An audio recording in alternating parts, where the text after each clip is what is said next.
भले जिंदगी में मुझे कोई मेडल न मिले, मगर मैं इस मेडल लगने वाले वर्दी पर एक मेडल जितना छोटा दाग भी लगने नहीं दूंगा। मैं जिंदगी में कभी रिश्वत नहीं लूंगा, कभी नहीं। मुझे अपनी माँ की कसम। हाथ हटा अपना। अगर कसम ही खा चुका है तो रोज चुपचाप घर से काम पे जाया कर और शाम को लौट कर दुबक कर सो जाया कर। खबरदार जो दुकान के बारे में एक लफ्ज भी मुझसे निकाला तो। हे बजरंगबली, पुलिस की नौकरी और मेरे में कोई मेल ही नहीं है बजरंगबली। मगर मैं क्या करता, और कोई काम ही नहीं मिला, इसलिए पुलिस वाला बन गया। मुझे क्या पता था कि मैं इतनी बड़ी मुसीबत में फंस रहा हूं।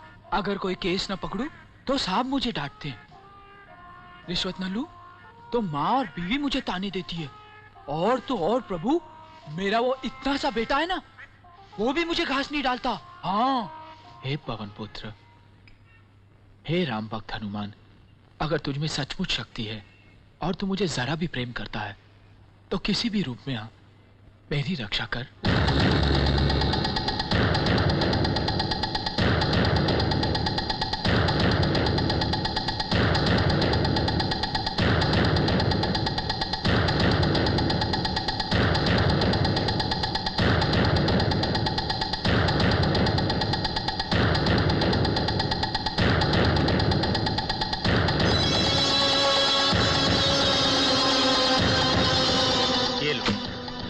जेल में कमाए हुए तुम्हारे मेहनत के ये पैसे, और ये तुम्हारा बीए का सर्टिफिकेट।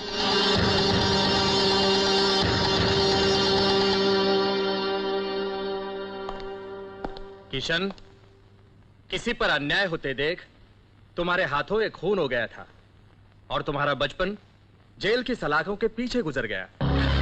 और अब दोबारा किसी पर अन्याय होते देख तुम फिर गुस्से में मत आ जाना किशन, वरना तुम्हारी जवानी भी इसी जेल की सलाखों के पीछे गुजर जाएगी। 75 रुपया, ठीक है, जा। तो गुरु आज क्या करोगे बिल का?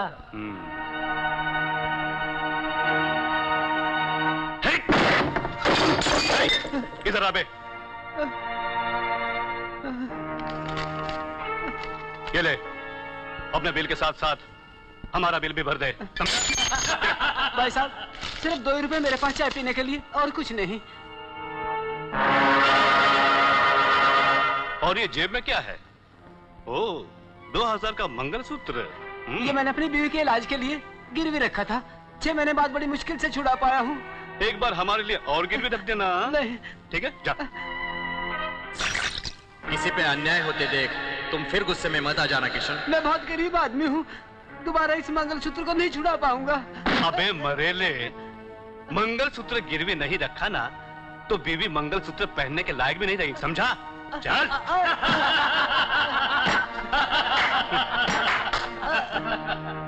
साहब, आपका बिल।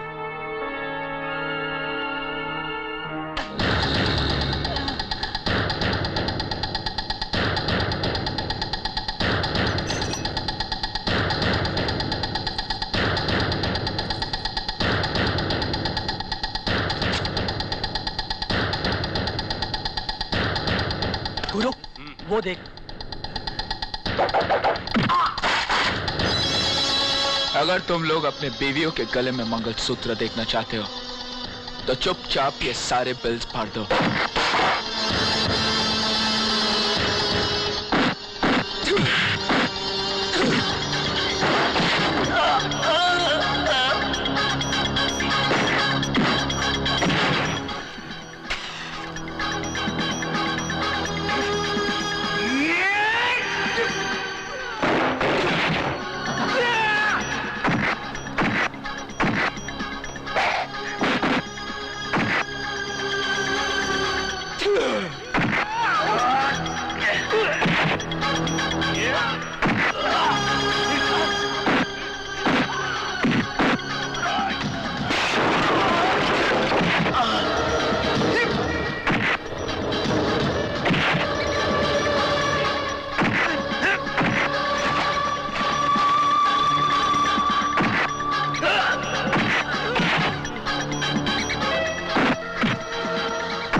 सर्वकार्येषु सर्वदा श्री गणपति गजानन देव की जय। किशन, मेरे बच्चे, आ गया तू? कैसा है तू? जिंदा हूं, अभी तक मरा नहीं। किशन, इतने साल हो गए फिर भी तेरा गुस्सा कम नहीं हुआ मुझ पर। जेल में भी 2 बार, सिर्फ 2 बार मिला है तू मुझसे, वो भी मेरे लाख जिद करने पर।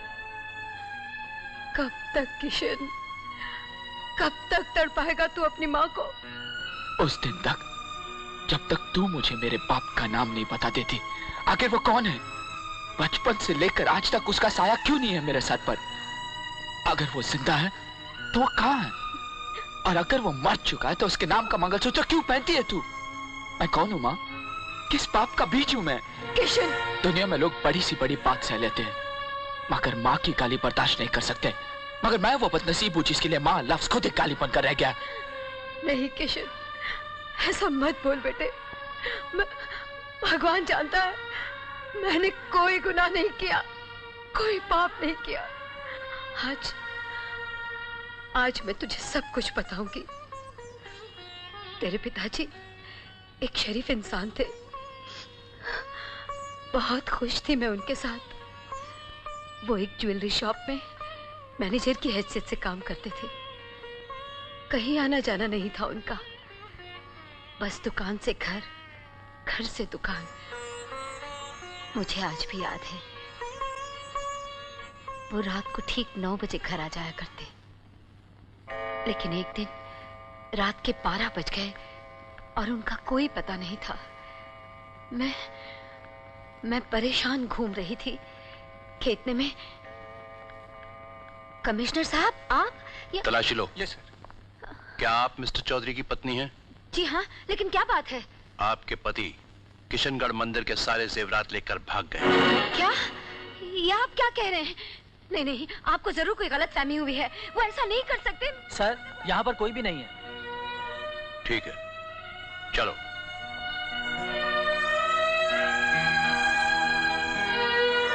Yes yes, alright alright. और जब मैं उनकी खबर लेने पुलिस स्टेशन पहुंची,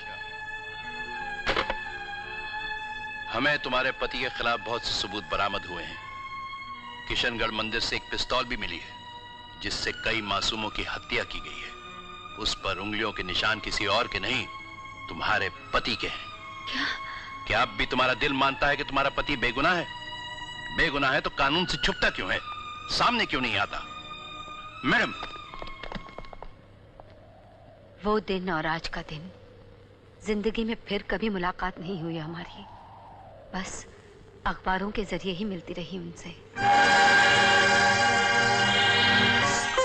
अक्सर उनकी तस्वीरें छपती रहती, कभी किसी जुर्म में तो कभी किसी जुर्म में।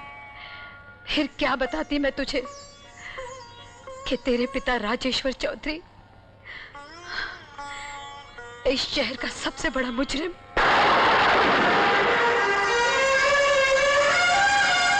जिसकी तलाश आज सारे देश की पुलिस को है। मैं तो आज तक फैसला नहीं कर पाई बेटे कि उनका असली रूप ये है या वो जिससे मैंने शादी की थी। आज भी उसी सवाल के जवाब के लिए उनके लौटने का इंतजार कर रही हूं मैं।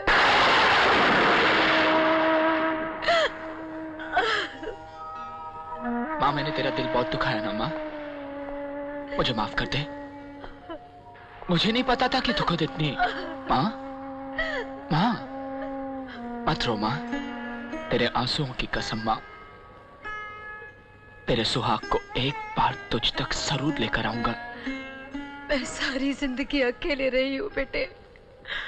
बचपन में माँ बाप के बिना, जवानी में पति के बिना, और अब बुढ़ापे में अपने बेटे के बिना नहीं रह सकती।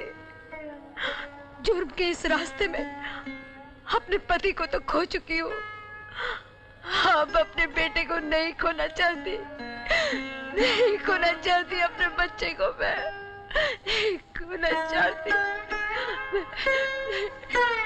अपने खून पे विश्वास रखो माँ। अपने बाप को ढूंढने के लिए मैं जुर्म के दुनिया में जाऊंगा जरूर, मगर जुर्म के दलदल में उतरूंगा नहीं।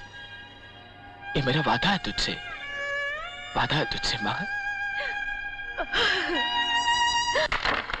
ओ, तो तुम चौधरी के बेटे हो।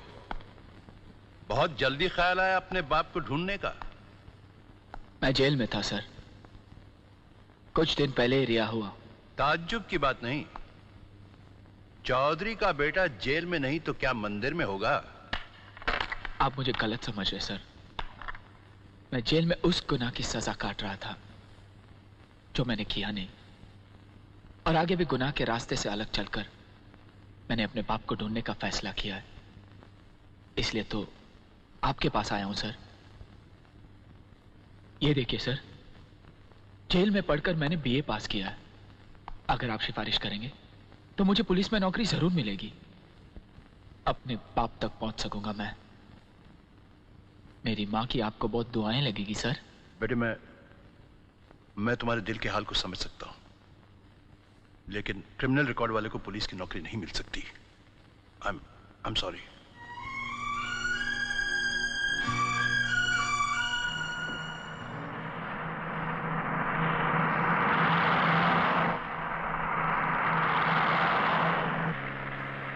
साहब, कहाँ जाना है आपको? मालूम नहीं। हाँ? मालूम नहीं? ये कौन सी जगह है? हाँ, लड़कियां आ रही हैं।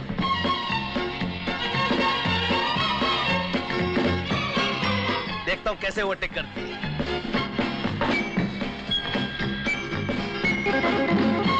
अबे रुको!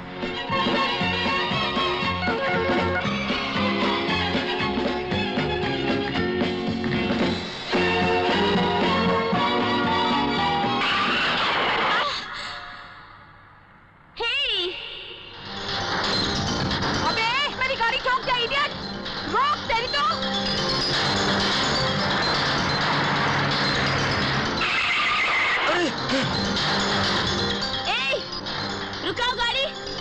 ओए, रुकता है कि नहीं? नहीं नहीं, हाँ? बिल्कुल नहीं रुकूंगा मैं। मैंने कहा रोको। नहीं रुकता है? हाँ, अभी दिखाती हूँ। ए लड़के, क्या कर रही है?